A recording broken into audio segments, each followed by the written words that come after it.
folks, Mark at Titus. Today, I just have a little quick job I got to do. I'm going to CC the cylinder heads. I think we did just a short little video on those when we unboxed them, of the cylinder heads that are going to go on Scott Shafaroff's Nostalgia Pro Stock car. So these are originally iron castings from Ford. They do have the high port plates on them. But what he needs an idea of what the CCs of the chambers are so that he can start getting his pistons on order while we're doing some work on the cylinder heads and on the block and getting that stuff done, so that hopefully his pistons, his crankshaft, his rods and all that stuff, and then our parts will arrive to him at somewhere near the same time, and he can get this thing assembled and get to racing. So let me turn you around here and we'll focus on the cylinder head while I CC it. So what I have is my Burette set up. I've already put, just stuck some valves in it. These aren't the valves that are going to be used in the cylinder head when it's running. These are some valves we had sitting on the shelf. This is a stainless 1700 exhaust valve. This one is, and these are both 5/16 stems, whereas the guides and the heads are still right now 11/32. But this is going to get us sealed up and get us where we can get a CC on the chamber. This is a 2200 titanium, and the reason I'm doing this with a titanium instead of another intake is this is a stainless intake. This is going to have titanium valves in it. So I'm doing one that has a dish face, one that has a flat face. So however the valves get actually spec'd and ordered, this should get us really close, probably within a CC one way or the other, to what the true CC is of the combustion chamber, so that when the pistons are made, we'll have a really close idea up front before the pistons even get cut what compression ratio we're going to have. But the first thing I did is put that one in, and normally what I do is I take some really light, just general purpose grease. And I'm going to put my cheaters down here so I can see. And I don't make sure I don't get any outside of it, but I put a little coat of that just on the seat. And that is so that when I'm pouring in the liquid, that none of that leaks down in the port, gives us a false reading of a chamber that's bigger than what it really is. Because if we get a leak, it's going to take more to fill it. So then we're going to get a chamber that looks bigger than what it is. So far, like I say, I have those two valves. I do have a NGK UR14 plug in it, which is a good all-around plug for an iron cylinder head. But I have put a little light coat of grease around here. And what I want to do is put this to where the opening in this plate, when I mash this plate down, we're going to try to get it at the highest point, because as the liquid fills up, we want the air bubble to come up to the top and fill the chamber without any air bubbles underneath here. Sometimes it can be a little troublesome to get all the air out of it. But anyhow, I have my Burette here full. I don't know if you remember from science class how we do a Burette, but I have it over full, so I'm going to let some out.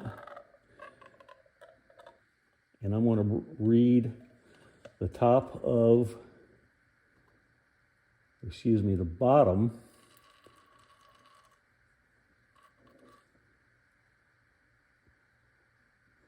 of the liquid level, because the liquid level kind of cups up on both sides. I'll show you here. I'll get a straight shot at it. The liquid kind of makes a bit of a cup. Let's see if I can't get the camera to focus on that. But it makes a little bit of a cup, almost like a U shape. So I'm going to go consistently both measurements to the bottom of that. So now let's take this out of the stand and see if we can fill this up without leaking it and getting all the air bubbles out of it all in one shot.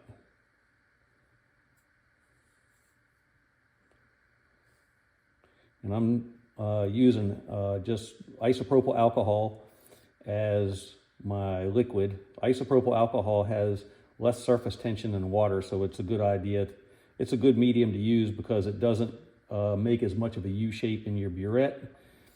And all right, so now we can see it starting to fill the chamber. I'm going to tap it a little bit to try to keep it moving and get the air out of it as it goes up.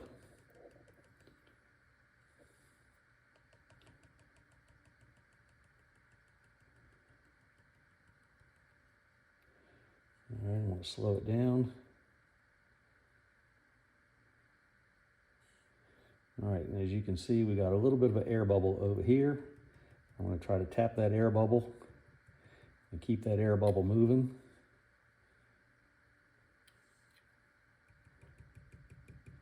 Just trying to break the surface tension of that air bubble.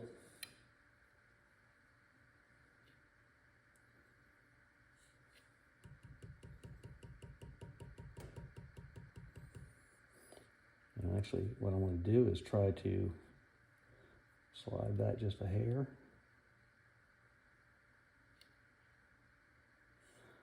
Okay, I got a little tiny bit of an air bubble right there, but I also have a little bit of fluid up in the height of my liquid, so we're going to call that pretty much even.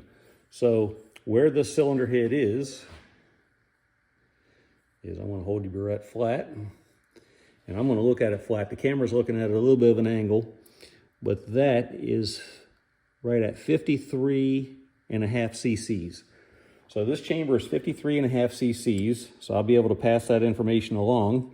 Apparently these heads have been cut naturally from the factory, which I would have suspected they had been, because that is about 10 cc smaller than we would normally see even on something that is, okay, and as you can see right now, the liquid is actually lifting this plate up a little bit. If I push back down on it, it comes back down and that air bubble pretty much goes out. So I'm pretty sure we got a really good accurate measurement to be able to call Scott, give him the measurement on that. He can get his pistons on order, and hopefully we can get this project moving in the right direction. Well, that's it for this particular moment, so we'll see you next time.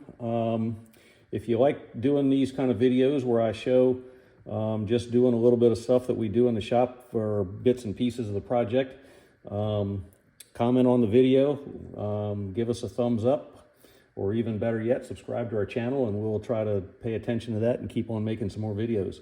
But until next time, see you later. Have a great evening. Thanks.